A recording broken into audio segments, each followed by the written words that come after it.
Good morning. I am 5 minutes earlier today. If you want to, if you're watching, my goodness, if you're watching in recording, you're welcome to fast forward or stay with us through our hellos. Yesterday, the broadcast did not work because something was wrong with the sound. I tried to go live 5 times and it just did not work. Let's hope today it's gonna work. I just did a few little tests and it was okay. Good. Few little tests and it was okay. Yeah, seems okay. So who knows what's going on. But I'm glad it is working today. So now I can proceed with the usual tagging of people.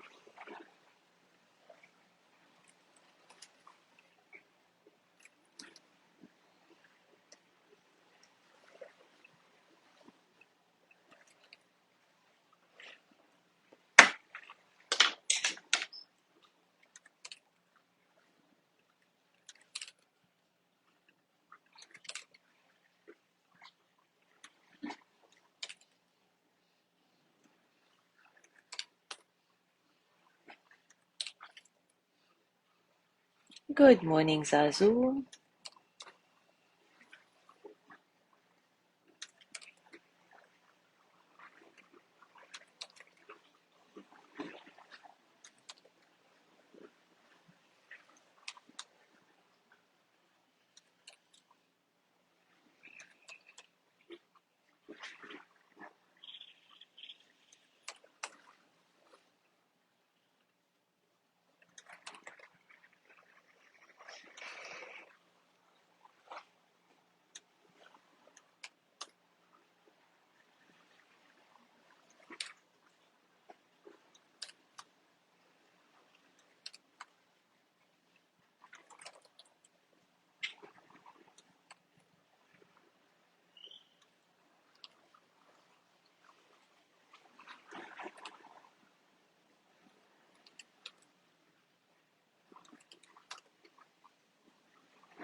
I don't know if anybody is joining.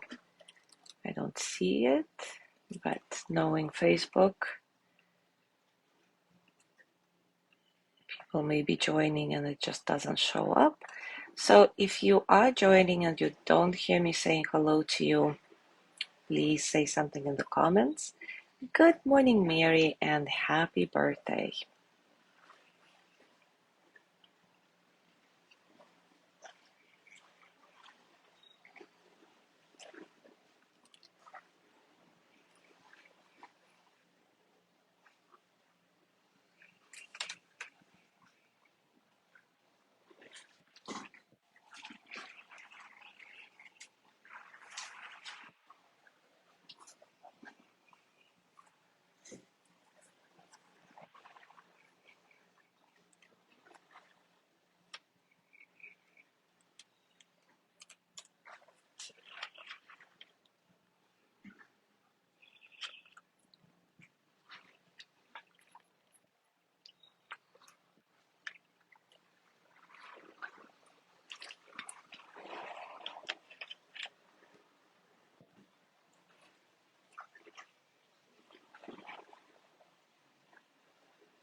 All right, guys, it is time for us to start. This is what I wanted to do yesterday, but since the sound didn't work, we're doing it today. No problem. Sharon Salzberg writes, in every intimate relationship, romantic or otherwise. There are three elements. The first is us. The second is our loved one. And the third element is the space between us. And that space is rich with possibility, but can also become a battleground or an inhospitable no-fly zone. So how do we balance privacy and intimacy, self-protection and vulnerability, fear and longing? Can we love without trying to possess? If we're hurt or betrayed, can we trust and love again? Mindfulness practice gives us a way to explore the space in between and to discover safe ways to navigate it. When we meditate, we hope to create space, right? Whether it's a step away from our chattering mind where we can gain perspective, or maybe it's a new opening to tenderness and goodwill. We come to realize that we can fill that space between us with generosity, respect, support, and fairness. Or we can choose to fill it with anxiety, resentment, anger, silence. How we choose to traverse the space between us is very critical. If our tendency is to be anxious and grasping, we might try to fill the space between us with whatever we think will hold others to us. We try to become indispensable. We're determined to be the most helpful, the sexiest, the most perfect, the smartest, the kindest, the most interesting, the. Of course, not only are we being inauthentic doing this, but also we are often completely wrong about what the other person really wants from us.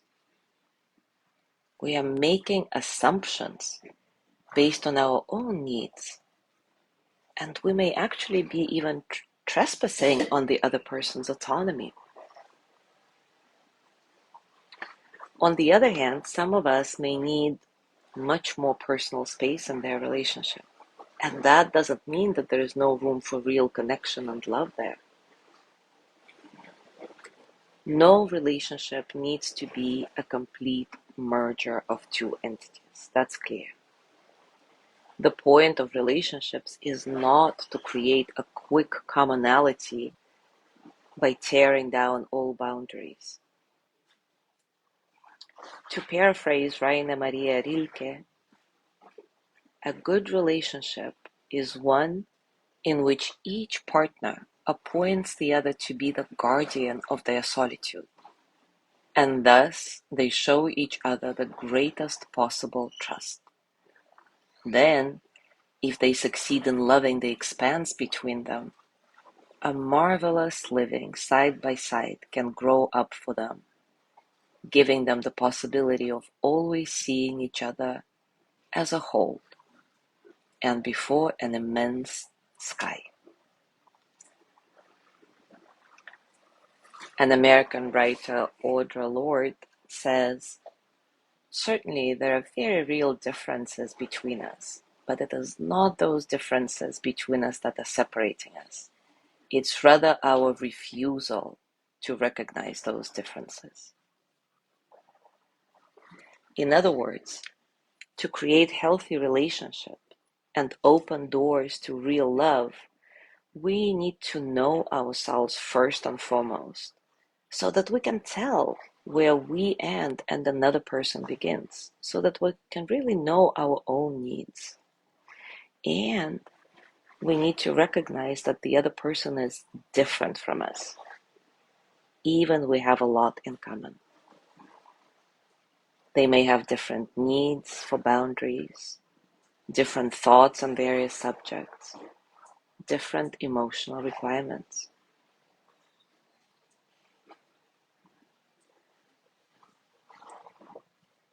And we have to develop the skill to navigate the space between us, or else we will seek wholeness through false means that honor neither us nor the ones we love.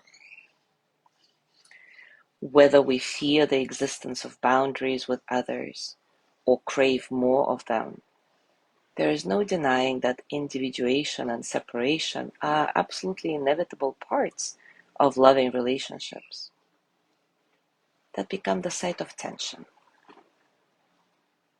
And of course, navigating those questions is an ever-changing process. What is a key ingredient in this process of navigation is equanimity. In this context, equanimity can be defined as mental calmness, composure, evenness of temper, especially in difficult situations. And it may seem really strange to need to apply equanimity to loving relationships, because many of us associate this kind of even state with apathy or even withdrawal. So what does it have to do with love? How can you love in this balanced way? But the irony is that approaching love from this expansive state of wisdom and insight creates a more hospitable and sustainable environment within which real love can certainly thrive. Equanimity is the ingredient that brings us clarity and calm in relationship. This is how we can easily navigate the space between with equanimity, releasing the idea of rejection and clinging as the only two possible modes of engaging, but really seeing the big picture and the many possibilities that are before us. So today, let's do a short equanimity practice related to a relationship and interaction in your life. Take a comfortable position, and as always, take a few moments to settle. Settle into your body, your heart, your mind, into this moment, right here, right now.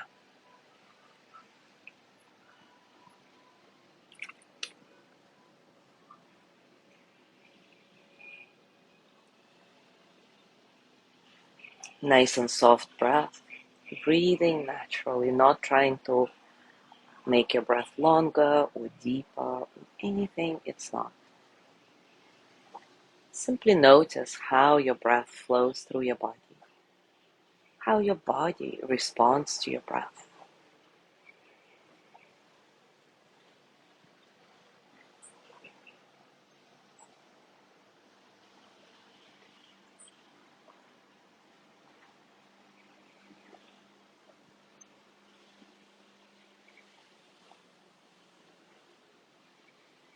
See if you can get some sense of spaciousness in your breath, so that all the experiences of the present moment, physical sensations, thoughts, emotions, can flow through you as energy.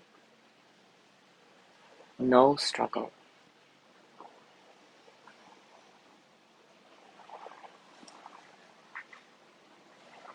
And now think about one of your relationships in which space, boundaries, has become an issue or has come up at some point as an issue. Perhaps it's a teacher upon whom you've become dependent for affirmation, and any bigger space in this relationship leaves you feeling insecure or lost. Perhaps it's a partner who is far more interested in spending all of their time with you, and you're at a loss for how to articulate your need for space kindly. Whoever that may be for you, bring this person to mind. Maybe you can say their name, somehow feel their presence.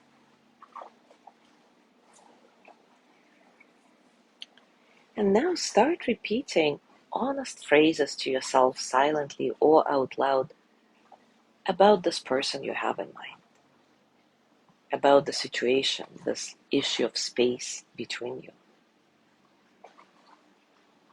Possible phrases could be, things are as they are. I care about you, yet I know we're two different people. We are both the owners of our actions, and we are each whole unto ourselves. Both of our happiness depends on our individual actions. And of course, feel free to experiment with phrases that resonate for that particular questions. The questions you're encountering in your relationship with this person. Just keep those phrases simple.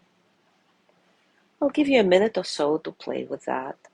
And as you do it, pay attention to your body, your breath, the thoughts that arise as you explore the space in between in your relationship with equanimity, accepting things as they are, or at least setting an intention to accept things as they are.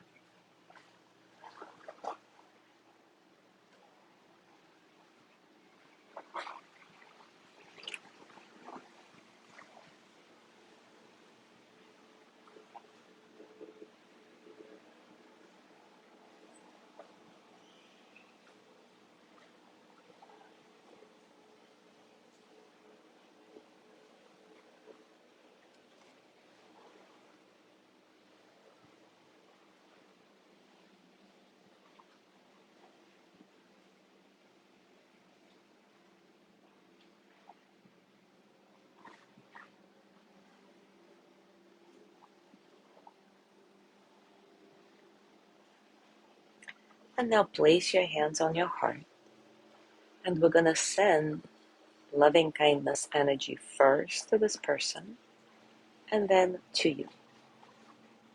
So again, maybe say their name, the person you've been working with today, or conjure their image somehow, feel their presence, and repeat silently or out loud. May they be filled with loving kindness. We're talking about this person.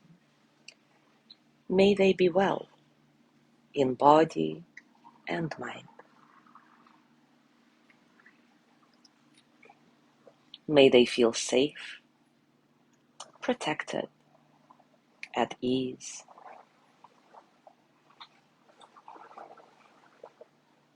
May they know deep, natural peace. One more for them. May they be filled with loving kindness.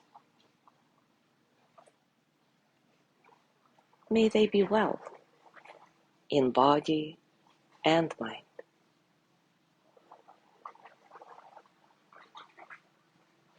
May they feel safe, protected, at ease.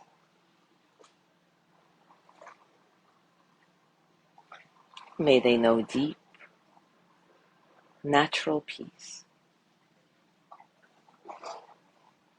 And now turning the loving kindness energy towards yourself. May I be filled with loving kindness. May I be well in body and mind. May I feel safe, protected, at ease. May I know deep, natural peace. And as you gently let go of your practice, scan your body. Notice what's going on for you right now. Physically, emotionally, mentally. How are you?